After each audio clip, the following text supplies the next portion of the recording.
பிரின்ஸ பொறுத்தவரைக்கும், அந்த படத்த பொறுத்தவரைக்கும் அதோட மிஸ்டேக் வந்து நான் தான் நெனைக்கிறேன். நான் அதுக்குள்ள இல்லாம இருந்திருந்தா பெட்டர்ன்னு நெனைக்கிறேன். வேற யாராவது ஒரு ஹீரோ, ஒரு இன்னும் கொஞ்சம் நீங்க யங்கரா வருத்தப்படாத வாலிபர் சங்கம்ல இருந்த எஸ்கே இதுல ஆக்ட் பண்ணிருந்தா மேபி.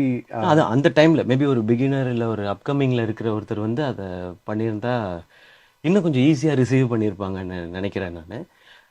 பட் ஜாத்திரத்னலுவோட சக்ஸஸும் அத நான் என்ஜாய் பண்ண விதமும் தான் இந்த படம் பண்ண வச்சது. Right right. அண்ட் இந்த கதை கேட்காம அப்படியே போய் பண்ணலாம்லாம் இல்ல. நான் தான் கதை கேட்டேன். நான் தான் அக்செப்ட் பண்ணேன். அதுக்கும் ஸ்கிரிப்ட் புக் இருக்கு. அந்த ஸ்கிரிப்ட் புக்கும் படிச்சோம். படிக்கும்போது நம்ம ஒரு டோன்ல அனுதீப் என்ன டோன்ல கதை சொல்றாரோ, அந்த டோன்ல தான் நம்ம வந்து அந்த டைமிங், அந்த ரியாக்ஷனோட தான் கதைய படிக்கிறோம், நம்ம ப்ராசஸ் பண்றோம்.